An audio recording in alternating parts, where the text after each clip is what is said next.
वैज्ञानिकों द्वारा किए गए कुछ ऐसे अनजान एक्सपेरिमेंट जो वहाँ के फॉरेस्ट में रहने वाले जानवरों पर अलग ही असर करने लगा। वो इतने ज्यादा म्यूटेट हो जाते हैं कि किसी भी इंसान को कच्चा चबा जाए। तो इस एडवेंचरस कहानी की शुरुआत होती है एक टीम को दिखाते हुए जो अलग अलग जगहों पर एक्सप्लोर किया करती थी। इनका एक और काम होता था कि ये नेचुरल चीजों को ज्यादा से ज्यादा प्रोटेक्ट करके रखते, यानी ये उन बुरे लोगों और इंडस्ट्रीज को टारगेट करते जो किसी न किसी तरीके से जानवरों या फिर नेचर को नुकसान पहुंचाते, जैसे उनके खिलाफ प्रोटेस्ट करना और लोगों को अवेयर कराना। इस टीम के अंदर उनका मेन लीडर सैम होता है और साथ में उसकी गर्लफ्रेंड जेड थी। जेड की एक बहन होती है जो पेशे से एक रिपोर्टर थी और उसका नाम एलिस होता है। बिली नाम के एक टेक्निकल गाय के साथ साथ एडी नाम का लड़का था। वो सारे लोग एक साथ मिलकर अपना काम किया करते। अब बातों ही बातों में थोड़ी देर के अंदर उन्हें सैम के एक फ्रेंड का वीडियो कॉल आता है। ये वीडियो रिकॉर्डेड था जिससे कि बिली ने प्ले कर दिया और पता चल रहा था कि सैम का फ्रेंड एक अलग ही मिशन पर गया हुआ है अपनी टीम के साथ। एक्चुअल बात ये थी कि सैम की टीम और उसके दोस्त की टीम में हमेशा कंपटीशन हुए करते।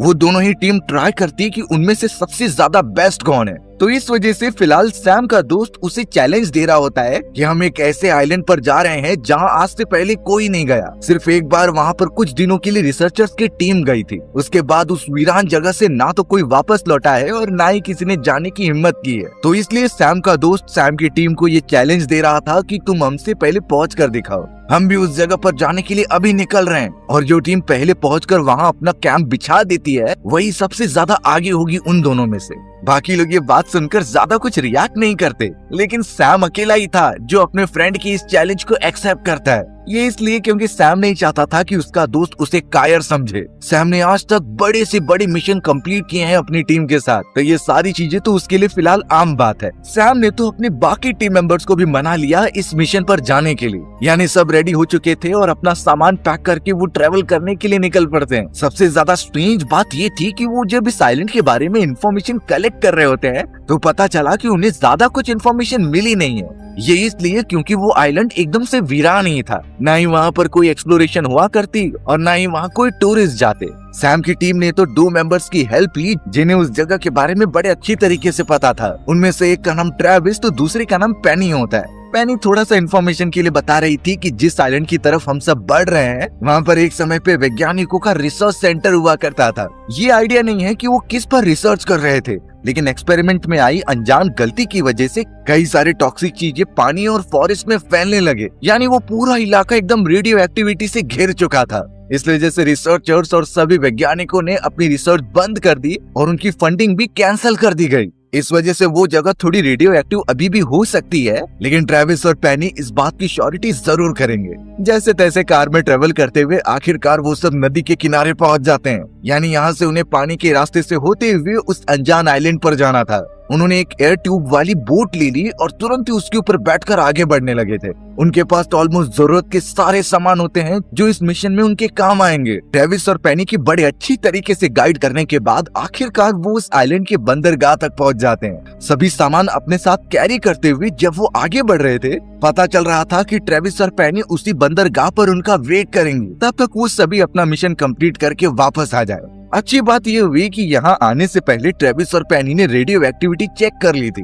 उनके पास वो रेडियो मीटर होता है जो पूरी रेडियो एक्टिविटी को मेजर करता था। उसमें साफ दिखाया जा रहा था कि रेडियो एक्टिविटी अब काफी कम हो चुकी है, यानी वो आसानी से सांस ले सकते हैं और उनकी बॉडी को कोई डैमेज नहीं होगा। सैम की अब पूरी टीम उसी आइलैंड पर आखिरकार पहुंच जाती है और वो देख पा रहे थे कि रिसर्चर्स जो अपने सारे इक्विपमेंट्स लेकर आए थे वो सब वैसे का वैसा ही पड़ा हुआ है। उन्हें तो यही लग रहा था कि शायद वो बहुत ज्यादा इमरजेंसी सिचुएशन होगी, तभी वो अपनी इक्विपमेंट्स अपने साथ नहीं लेकर गए। लेकिन जब सैम की टीम फॉरेस्ट के अंदर जाती है तो वहाँ कई सारे पेड़ पौधे टूटे हुए थे। इनफैक्ट वहाँ पर तो कई सारे टेंट बिछाए होते हैं जो ऑब्वियसली सैम की उस फ्रेंड की टीम का हो सकता है। वो सभी थोड़ा आसपास घूमने लगे ताकि सैम की उस फ्रेंड को ढूंढ सकें, पर ऑब्वियस बात थी कि वो कहीं दिखाई नहीं दे रहे होते। सैम तो यही सोचने लगा कि शायद उसका फ्रेंड और उसकी टीम और भी ज्यादा अंदर गए हैं एक्सप्लोरेशन के लिए। कुछ ही देर के अंदर बिली नाम के लड़के को सैम की दोस्त का एक वीडियो मिलता है। वो तो उसे अपने डिवाइस पर प्ले करके दिखाने लगा कि आखिर क्या क्या चीजें रिकॉर्ड हुई हैं।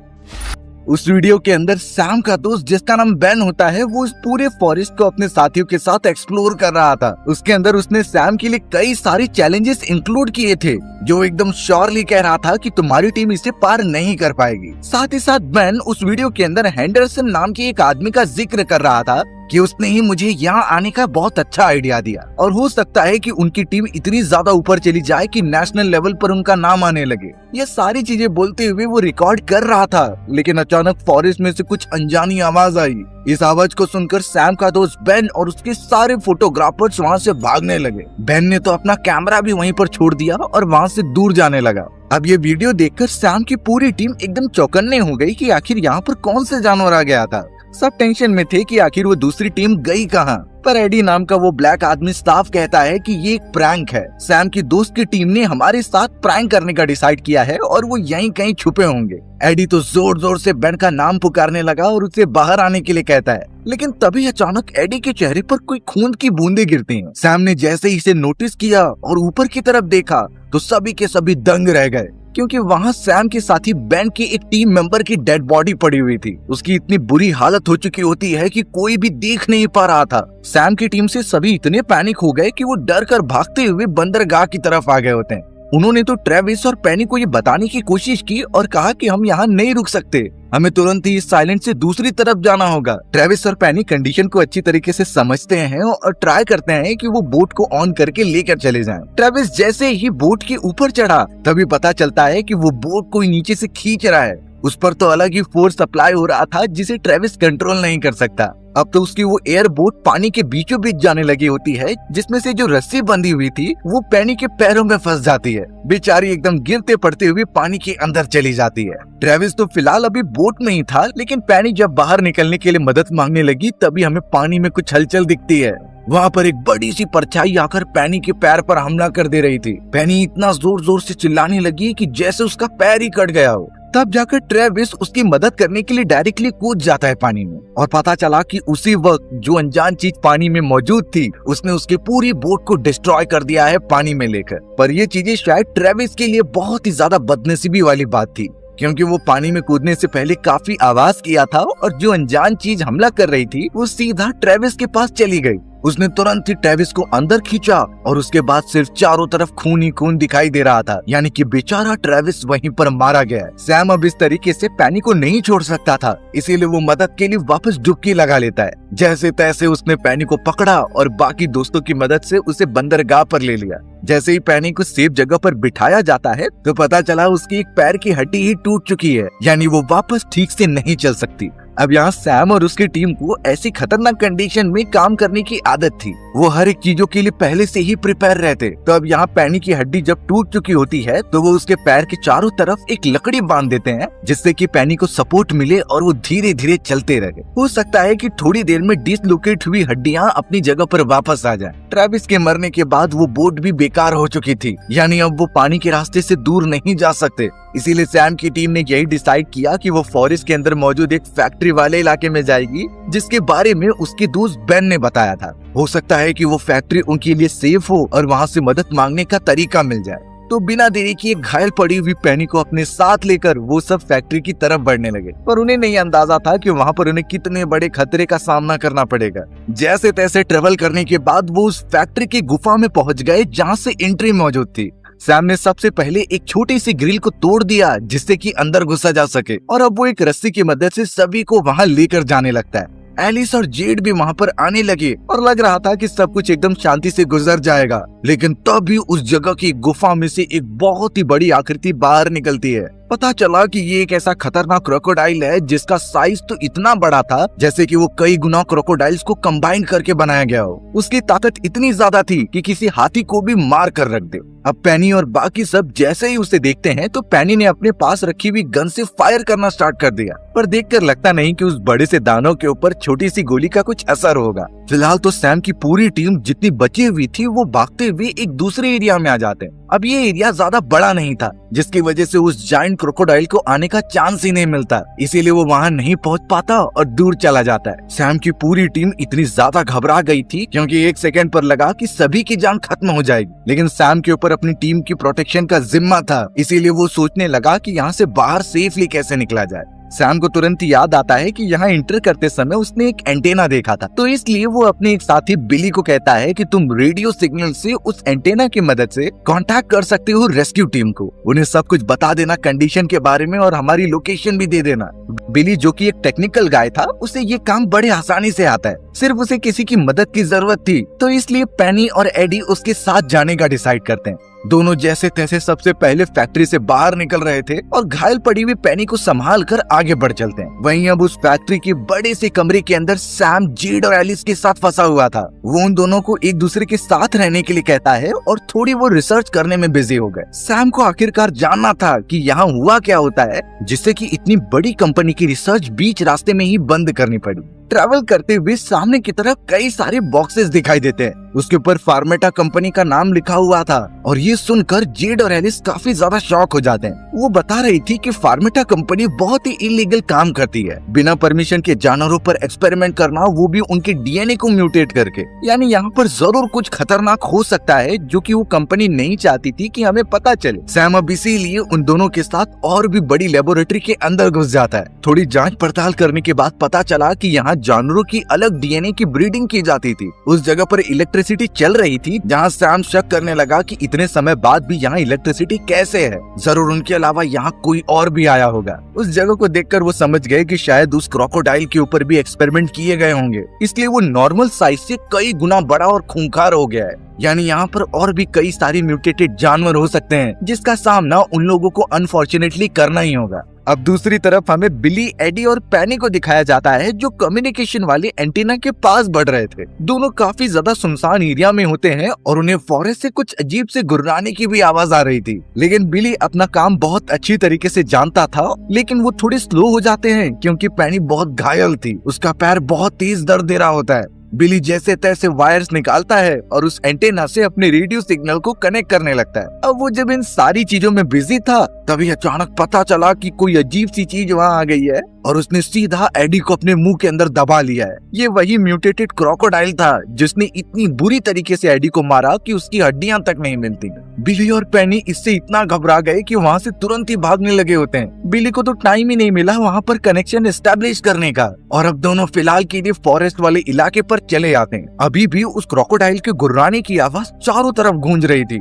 यानी कहीं न कहीं वो उनकी तरफ बढ़ते जा रहा है। बिली और पेनी बेचारे जैसे तैसे ट्रेवल करते आगे बढ़ते हैं, तभी उन्हें कम्युनिकेशन एरिया दिखाई दिया। इस कम्युनिकेशन एरिया में कई सारे सिग्नल्स ऐसे भी हो सकते हैं जो अभी भी काम करते हो और उससे वो रेस्क्यू टीम से कांटेक्ट कर लें। तो इसलिए अब पेनी बिली को ये कहती है कि तुम जाकर कम्युनिकेशन एस्टेब्लिश करो। वो यहीं पर रुकेगी क्योंकि उसके पैर में चोट लगी है, पर यहाँ बिली किसी भी तरीके से पेनी को छोड़कर जाने के लिए मान नहीं रहा था। पेनी बहुत बार रिक्वेस्ट करती है, लेकिन एट द एंड उसने बंदूक दिखाकर बिली को वहाँ से भेज दिया, यानी कि बिली मजबूरी में गया होता है। और अब बेचारी पेनी अपने पैर पर कई सारे धागे बांध रही थी ताकि उसे चलने में ज्यादा प्रॉब्लम ना हो। जैसे तैसे वो फॉरेस्ट से होते हुए वापस उसी फैक्ट्री वाले इलाके में आ जाती है जहाँ वो गुर्राने की आवाज और ज्यादा तेज हो गई थी, यानी वो क्रोकोडाइल पेनी के बहुत ज्यादा पास पहुंच चुका है। पेनी ने तो बंदूक भी निकाल ली और उस जगह पर आग लगाकर भी देखा, और अफसोस उस बड़े से डायनासोर टाइप के क्रोकोडाइल को कुछ असर ही नहीं हो रहा था। उसने पूरी अपनी बंदूक की गोलियां उसके ऊपर चला दी। यानी इससे इतना अंदाजा हो जाता है कि क्रोकोडाइल का ऊपरी परत इतना सख्त है कि उसके ऊपर नुकीले हथियार भी काम नहीं कर सकते। देखते ही देखते वो क्रोकोडाइल उस पर झपट्टा मारता है और बेचारी पेनी को भी मार देता है। यानी अब उस ग्रुप में बहुत कम लोग बचे हुए हैं। वहाँ सैम जो जेड और एलिस के साथ आगे बढ़ रहा था, वो उस चेम्बर में आ जाते हैं जहाँ जानवरों के ऊपर म्यूटेशन किए जाते। वो देख पा रहे थे कि कई सारे छोटे चेम्बर्स ऐसे बनाए गए हैं जहाँ स्पेसिफिकली क्रोकोडाइल के डीएनए के ऊपर रिसर्च की जाती थी। वहाँ तो उन्हें एक क्रोकोडाइल का दांत भी मिलता है, जिसे देखकर सैम दंग रह गया और ये बताने लगा कि इतने बड़े दांत तो क्रोकोडाइल के होते ही नहीं। आखिर उनके ऊपर किस तरीके का म्यूटेशन किया गया है। वो उस जगह को पूरा एक्सप्लोर कर रहे थे ताकि असली सच्चाई उस रिसर्च के बारे में उन्हें पता चल जाए। अजीब तरीके की आवाजें उन्हें भी आ रही थी, इसीलिए तीनों एकदम चौकन्ने हो जाते हैं। अब ऐसा लग रहा था कि कोई उन पर नजर रख रहा है, इसीलिए सैम जेड और एलिस के साथ सीधा एक टर्न वाले पॉइंट पर गया और वहाँ शॉकिंग चीज पता चलती है कि कोई और नहीं बल्कि उसका वो फ्रेंड बेन था, जो लकीली अभी भी जिंदा होता है। बेन को देखकर सैम को बहुत गुस्सा आने लगा और वो तो उसे धक्का देते हुए ये कहता है कि तुमने हमें यहाँ पर फंसा दिया है। तुम्हें अगर ये सारी चीजें पता थी कि यहाँ ये खतरा मंडरा रहा है, तो फिर हमें यहाँ आने का चैलेंज क्यों दिया? बाकी दोनों लड़कियां भी बेन के ऊपर गुस्सा कर रही थीं, लेकिन बेन यही साफ साफ कह रहा था कि उसे भी इन चीजों के बारे में नहीं पता था। उसे तो हेंडरसन नाम के आदमी ने ही यहाँ का पता दिया होता है। देखने से लग रहा था कि बेन सच बोल रहा है, इसलिए सैम और बाकी दोनों लड़कियां उस पर भरोसा कर लेती हैं और वो जहाँ पर लेकर जा रहा था फैक्ट्री के और भी ज्यादा अंदर की तरफ, वहाँ उसके साथ चले गए। सैम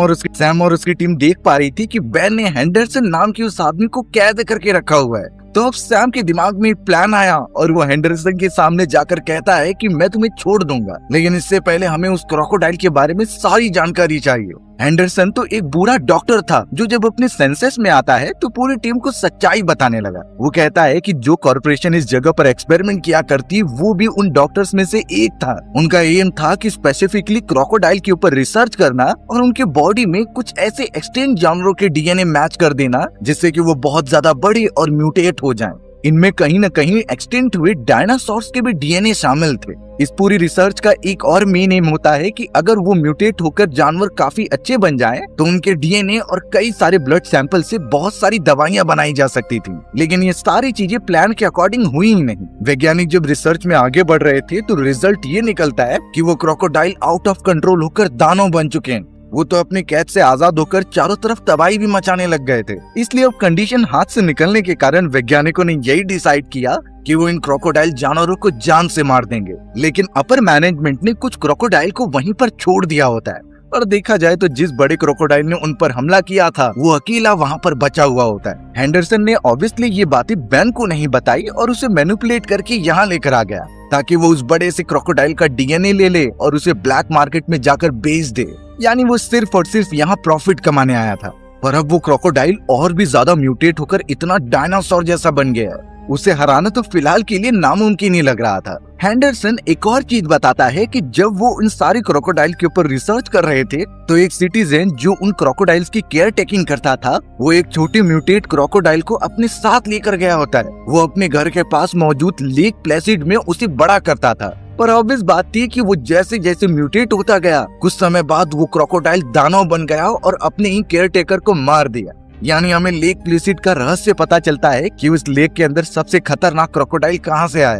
तभी अचानक हमें बिली दिखाया गया जो उस कम्युनिकेशन सेंटर में पहुंच जाता है। उसने तुरंत ही कनेक्शन एस्टेब्लिश किया अपने साथियों के साथ और बताने लगा अपनी लोकेशन कि वो पहुंच चुका है। जेड और एलिस जैसे तैसे उससे सारी इन्फॉर्मेशन ले रहे थे। बिली बेचारा बता रहा था कि उसके साथ मौजूद सभी लोग मारे गए। इससे सैम की टीम में एक शांति फैल जाती है क्योंकि उन्हें पता था कि ये होने ही वाला है। अब अचानक पता चला कि बिली के भी आसपास हलचल हो रही है, यानी वो क्रोकोडाइल उसके पास पहुंच चुका है। बिली जैसे ही खिड़की के यहाँ से उसे देखने गया तो पता चला वो वहाँ पहुँच चुका है। उस बड़े सी क्रोकोडाइल ने एक ही बार में काटकर उसका सर ही अलग कर दिया था। ये सारी चिल्लाने की आवाजें जेड, एलिस और सैम सुन रहे होते हैं और उन्हें अंदाजा हो गया कि शायद बिली भी मर चुका है। तभी सैम बताता है कि हेंडरसन वहाँ से भाग चुका है, हमें उसे जल्द से जल्द ढूंढना होगा और उस क्रोकोडाइल की कमी पता करनी होगी। तो इसीलिए वो एक टीम की तरह एकजुट होते हैं और पूरे फैक्ट्री में फैल जाते हैं। तो अगर ऐसी खतरनाक कंडीशन में कभी हम फंस जाएं जहां पर कोई बड़ा क्रोकोडाइल हम पर अटैक करने के लिए आ रहा है तो किसी भी क्रोकोडाइल से बचने की कई सारी टेक्निक्स आती हैं। सिर्फ हमें उन्हें ध्यान में रखकर एग्जीक्यूट करना है। ये बात तो हमें पता ही है कि किसी भी क्रोकोडाइल की स्पीड पानी में बहुत तेज होती है और जब वो जमीन पर आते हैं तो वो एकदम स्लो चलने लगते। तो अगर हम पानी में मौजूद हैं तो हमें जल्द से जल्द जमीन पर आना चाहिए और अगर फिर भी क्रोकोडाइल आप पर अटैक करता है तो उसके आंख और नाक वाले सेंसिटिव हिस्से पर हमला कीजिए। हमला इतना सटीक होना चाहिए कि उस क्रोकोडाइल को पेन फील हो, या फिर अगर क्रोकोडाइल ने आपका हाथ अपने मुंह के अंदर डाल दिया है तो उसके डेथ रोल करने से पहले आपको उसके मुंह का एक फ्लैप को टच करना होगा। ये इसलिए जरूरी है क्योंकि क्रोकोडाइल जब पानी में होता है तो वही फ्लैप क्रोकोडाइल की मदद करता है पानी उसके मुंह में जाने से रोकने के लिए। अगर फ्लैप खोल दिया जाए तो पूरा पानी उसके मुंह में चले जाएगा और इससे उसकी जान भी जा सकती है। यानी एक छोटा सा सटीक वार आपकी जान बचा सकता है। नहीं तो अगर वो क्रोकोडाइल आपको पकड़कर घूमना चालू हो गया तो आपका वो बॉडी पार्ट टूटना तय है। ये चीज ध्यान में रखकर हम किसी भी क्रोकोडाइल से बच सकते हैं। लेकिन अब बात रही एंडरसन की, जिसने की एक ट्रैंकुलाइजर गन ले ली थी और उस पूरी जगह पर पूरा पानी भरने के लिए खोल दिया था ताकि क्रोकोडाइल तैरते हुए यहाँ आ जाए और वो उसे शूट कर दे। वहीं दूसरी तरफ सैम की पूरी टीम जैसे तैसे आगे बढ़ती है। वहाँ पानी भर चुका था, इस वजह से उन्हें ऊपर की तरफ जाना पड़ता है ऑप्शन ना होने के कारण वो एक स्टेयर की मदद से बड़ी चैम्बर में पहुंच गए थे। पता चला कि क्रोकोडाइल उस जगह पर पहुंच चुका है जिसे कि सैम ने इलेक्ट्रिसिटी के झटके दिए, लेकिन फिर भी वो क्रोकोडाइल ऊपर आने का ट्राई कर रहा था। सैम जब उन सारी लड़कियों के साथ आगे बढ़ता है तो पता चला उस क्रोकोडाइल ने बेन को पकड़कर मार दिया है। यानी अब सिर्फ बचे हुए थे सैम, जेड और एलिस। दूसरी तरफ हमें हेंडरसन ही दिखाया गया जो उस स्पॉट पर पहुंच गया होता है जहाँ क्रोकोडाइल अपने पकड़े गए शिकार को लाया करता था। वहाँ पर तो सैम की टीम के कई मेंबर्स की डेड बॉडी दिखाई देती है और उसी मोमेंट पर वो क्रोकोडाइल ठीक हेंडरसन के पीछे होता है और उस पर भी हमला करके उसे मार देता है। अब फैक्ट्री के अंदर बचे हुए होते हैं सैम, जेड और एलिस। वो जब एक बैरियर के पास पहुंचे जो कि लेक से जोड़ता था, लेकिन वो बंद होती है और बाहर की तरफ वो क्रोकोडाइल उनका वेट कर रहा था। यानी म्यूटेट होने के साथ इनकी दिमागी क्षमता भी बढ़ चुकी है। सैम भी समझ गया कि इस क्रोकोडाइल को मारे बिना वो यहाँ से नहीं निकल सकते, इसलिए थोड़ी छानबीन करने पर उसे फ्लेयर गन्स मिल जाती है और तो और वहाँ कई सारे गैस सिलेंडर्स रखे गए थे। इसलिए सैम जेड और एलिस से कह रहा था कि तुम दोनों यहाँ से भाग जाना और वो उस क्रोकोडाइल को अट्रैक्ट करके यहाँ बुलाएगा और गैस की मदद से पूरा ब्लास्ट कर देगा। जेड और एलिस इस प्लान से मना कर रहे थे क्योंकि इससे सैम की भी जान खतरे में पड़ जाएगी, लेकिन इसके अलावा कोई ऑप्शन था ही नहीं। सैम तुरंत ही चैम्बर के अंदर गैस फैला देता है और जोर जोर से आवाज करता है ताकि क्रोकोडाइल आ जाए। कुछ ही सेकंड्स के अंदर क्रोकोडाइल सामने था और जैसे ही सैम उस प्लेयर को ऑन करने के लिए जाता है तो पता चला वो जल ही नहीं रही। यानी सैम का लक एकदम खराब ही चल रहा था। थोड़ी ही देर में सैम के चिल्लाने की आवाज आती है, यानी वो भी मर चुका है। जेड और एलिस जैसे तैसे वहाँ से निकलते हुए फॉरेस्ट वाले एरिया में पहुँच जाते हैं। भागते हुए पता चला कि एलिस के पैर में चोट लग चुकी है, वो अब उतनी तेजी से आगे नहीं बढ़ पाएगी। तुरंत ही जेड एलिस को जैसे तैसे एक जगह पर बिठाती है और कहती है कि वो मदद लेकर आ रही है। एलिस बहुत ज्यादा डरने लगी, लेकिन जेड वहाँ से चली जाती है। पता चला कि वो क्रोकोडाइल उनका पीछा करते हुए पहुँच चुका है। वो बहुत ही खौफनाक तरीके से एलिस के पास बढ़ रहा था और एलिस उसी जगह पर बैठी थी। एक पल को लगा कि वो एलिस को मार देगा, लेकिन तभी जेड वहाँ की एक मशीनरी के ऊपर बैठती है और उसे लेके आकर नुकीले पार्ट को क्रोकोडाइल के बॉडी में घुसा देती है। यानी अब क्रोकोडाइल एक ही जगह पर रुके रहता है। तुरंत ही जेड ने और बहादुरी दिखाई और वहाँ के एक फ्यूल टैंक को तोड़ दिया। सारा फ्यूल उस क्रोकोडाइल के आसपास फैल जाता है और उसने तुरंत ही वहाँ पर आग लगा दी, जिससे पूरा क्रोकोडाइल जलने लगा। जेड एलिस को वहाँ से बाहर निकालती है और वो देख पा रहे थे कि कैसे वो क्रोकोडाइल मर रहा है, लेकिन अब उन्हें वहाँ से बाहर निकलना था। बोट ना होने के कारण जेड और एलिस वहाँ से तैरते हुए बाहर निकलते हैं, लेकिन अचानक हमें पीछे से एक और क्रोकोडाइल बाहर निकलता हुआ दिखाई दिया। यानी उनकी जान अभी तक सेफ नहीं है और हो सकता है कि ये उनके पीछे पीछे सिटी में पहुंच जाए। हमारी कहानी यहीं पर खत्म हो जाती है। सो व्यूअर्स, अगर आपको मेरा नरेशन 1% भी अच्छा लगा होगा ना, तो वीडियो को लाइक एंड चैनल को सब्सक्राइब जरूर कर देना। मिलते हैं इसी तरीके के मजेदार वीडियोस में, तब तक के लिए बाय बाय।